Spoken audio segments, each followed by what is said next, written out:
If you've never worked with teenagers, if you've never worked with Saudis, we hope these tips in lesson preparation will help you.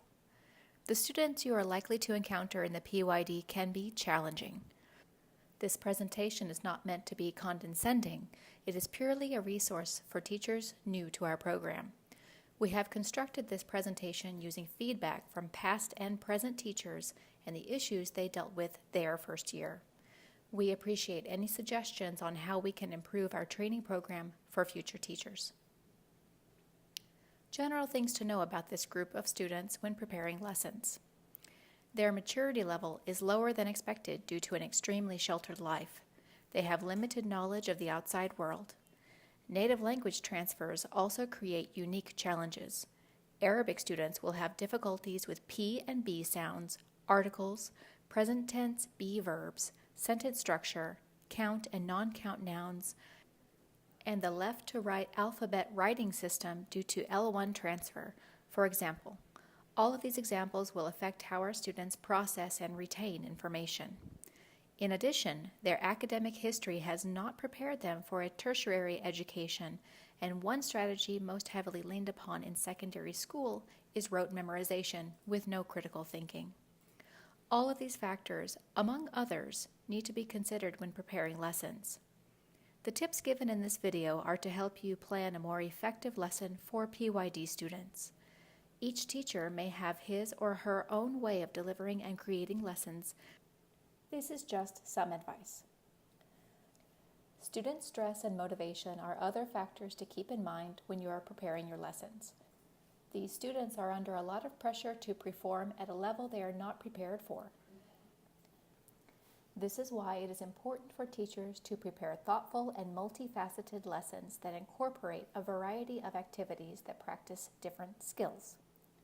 Students are under a lot of pressure from the university and their colleges. Students have to maintain a specific GPA in order to stay in university. In previous years, struggling students had the option to change majors if it looked like they wouldn't succeed in PYD. They no longer have this option. If they fail out of PYD, they are essentially booted out of the university. There is also a great deal of pressure from increasing job competition. Recent economic shifts have created more challenges for young Saudis. More competition for jobs and a lack of applicable job skills has caused a lot of frustration for this generation of Saudis. Please take a look at this article from the New York Times for further insight. Student motivation in class can sometimes be lacking. Some of our students are real gems and are intrinsically motivated to learn, but many of our students aren't.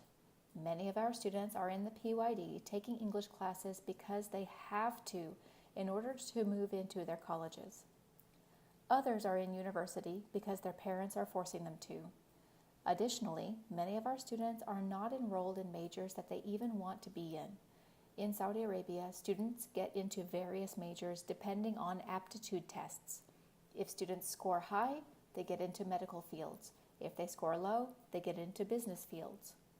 By keeping your students' stresses and motivations in mind when preparing lessons and dealing with challenging students, you will be able to prepare your students for more than just their weekly English tests. Start.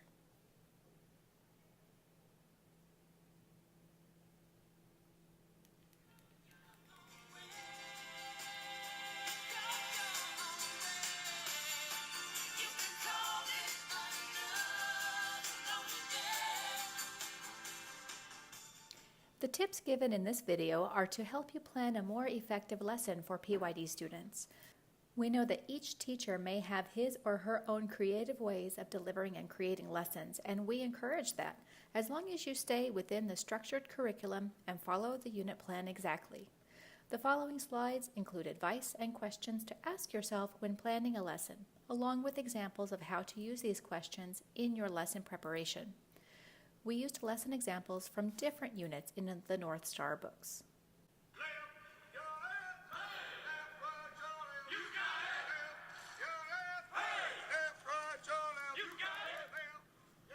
When building lessons, it is important to focus on basic language skills, especially during the first 2 quarters. This will really improve the odds of success for these students later on in the year. Some skills to focus on and incorporate into every lesson include sentence structure, spelling, punctuation, word forms, critical thinking. Have fun teaching these skills and make them your own. You will be given a unit plan each week, which you will need to closely follow. If you do not, you will be doing a disservice to your students as the pages and objectives listed will be tested. It is also important to stay on track because if you're out sick, another teacher will have to combine your class with hers, and we need the classes to be on the same page, literally. Also, if you're teaching the material too quickly, you or your students might miss valuable information and skills which will be on the exam. And if you're teaching too slowly, you won't be able to cover all of the material in time for the unit test. Lastly, and most importantly, students tend to complain relentlessly, especially if their teacher isn't following what the other teachers are doing. So, pay attention during module meetings, keep your unit plan with you, and if you have any questions, ask. Well, the first part of any successful lesson is the preparation. If you want your students to be prepared, you need to be prepared. As you prepare your lessons, we encourage you to ask yourself the following questions. First, what do I want my students to learn from this lesson?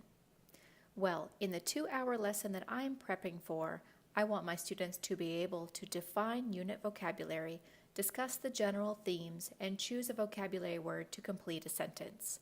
These objectives can be found on your unit plan, but shouldn't be written on the board verbatim as we want students to understand them. By writing your objectives on the board, your students will know what is expected of them for that lesson, and it will keep you on track.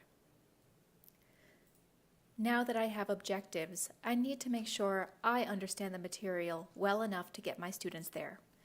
The second question you should ask yourself is, how well do I understand the content of this lesson? This seems like a silly thing to ask yourself, but you would be amazed how easily it is to be blindsided by a surprisingly complex question which can cause students to lose confidence in your abilities. Students may also file complaints with the dean if they feel their teacher isn't preparing them for exams. Examples of some of the tricky material that we will be teaching are Islamic art, climate change, longevity, passive and active voice, direct and indirect speech, and the real and unreal conditionals. Make sure you spend sufficient time in preparation so that you can deliver quality lessons and answer those tricky, pesky questions. In this example, there are a couple of vocabulary words that I want to make sure I understand the part of speech and meanings of, so I did research online and have several examples up my sleeve to help student comprehension. First, I'll need some examples of sentences of culture, as the definition, customs, is lacking. I also made sure I know the parts of speech for all of our unit vocabulary, including transitive and intransitive verbs, and count and non-count nouns. For example, spend is a transitive verb and must have a direct object. In this context, we are specifically talking about spending time with others doing something. In the text, students are expected to read and complete sentences using the vocabulary, but there are some words in those sentences that students will need to be pre-taught to be able to complete the work. One example is in the instructions. Students will need to know the word bold-faced to be able to answer the questions. These words will also need to be pre-taught: war, phone number, and helpers. This week, we're studying social media. Always try to connect your lessons to students' previous experience and background knowledge if possible. Our students are unique, immature, inexperienced, and sheltered from the outside world. High school systems in Saudi Arabia oftentimes leave our students with large gaps of information or even incorrect information. This can be very challenging for us at times, but if you do a little research, you should be able to find some way to appropriately help students relate to the topic. This builds interest, confidence, and can greatly aid in the learning process. One example of a unit that could be challenging to connect to our students' background knowledge is genetic testing. While these students are young and likely have little personal experience with genetic testing is required for couples to get married in Saudi Arabia, so they should have some distant knowledge of what it is. Based on your assumptions of your students' background knowledge and experience, you can then make guesses as to whether or not the material will be challenging or easy for your students. From there, you should make adjustments to your lesson plans so that the material is appropriate for your students' level. Some adjustments you can make range from increasing pre-taught vocabulary to having extra examples for clarification, to including more group work activities. You will have a mixed level class.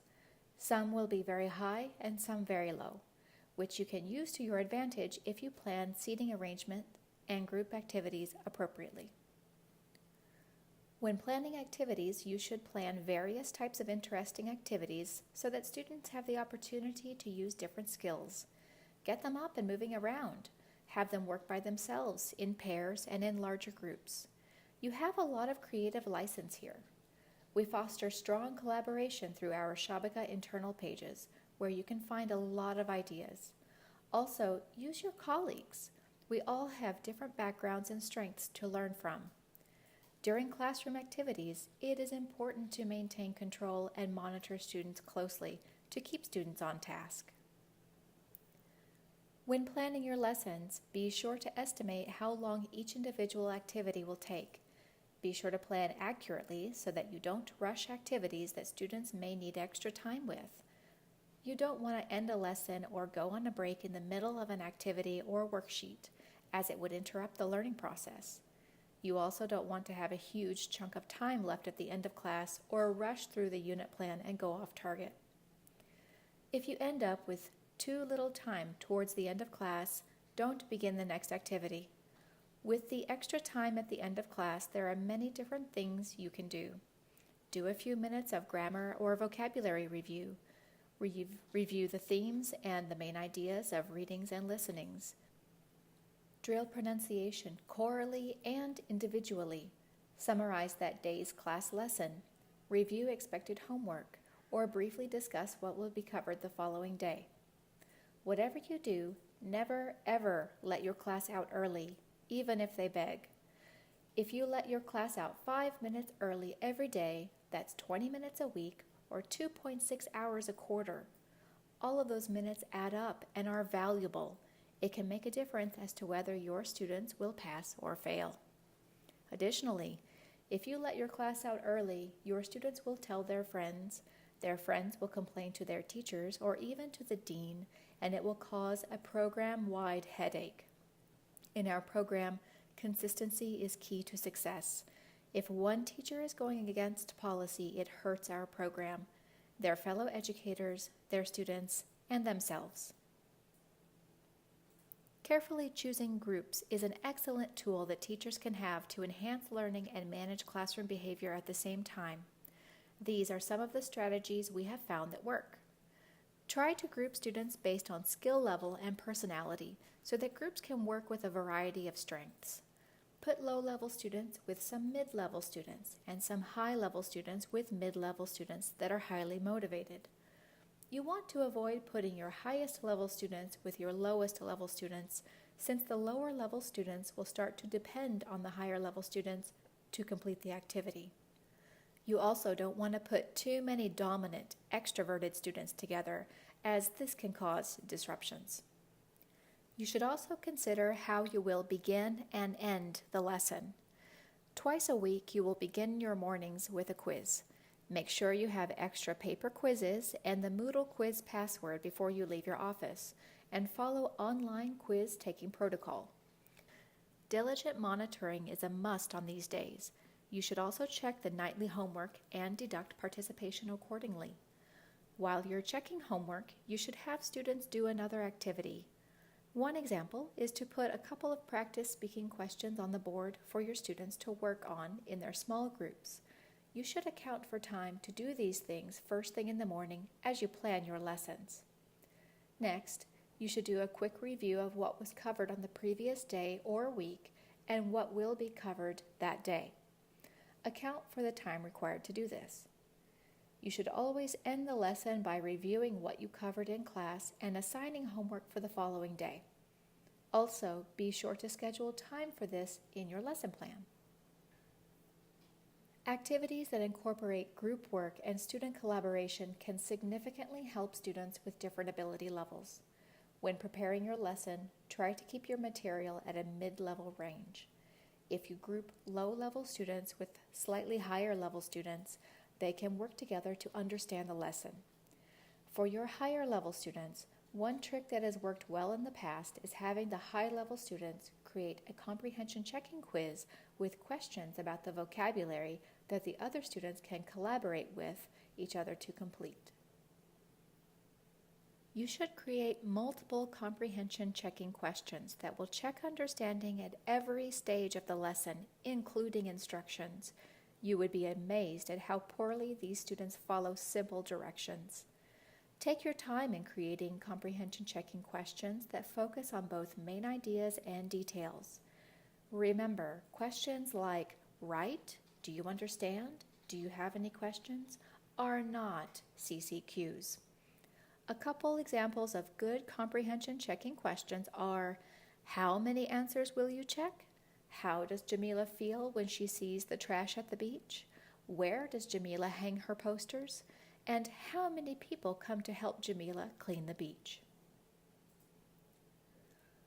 As you're heading to class at least 5 minutes early, make sure you have the following: your unit plan, so that you have a reference of what you need to cover, class objectives, and the correct information for the writing and speaking test. Your class roster and participation sheet. Both of your books with the correct answers and notes that you may have about the lesson. Any materials that you may need, such as some paper quizzes, the online quiz password, copies of worksheets that you may be using, board markers, and a board eraser. Your speaker charged up, and your phone with the audio files on it, also charged if you are teaching listening that day. Last but not least, head to class with a smile and confidence because it's going to be a great class. No one is the perfect teacher. We all have room to improve. Personal and professional development is always supported in our program. We push our students to grow and improve, and we encourage teachers to do the same. We have policies in place that provide teachers opportunities to learn from each other. We are fortunate to have such a diverse faculty. Everyone here brings something to the program. There are several resources available for teachers to share ideas and build their teaching skills. Our program is constantly growing and improving. Each year we face new challenges that force us to tweak our policies to adapt to whatever chaos this environment throws at us.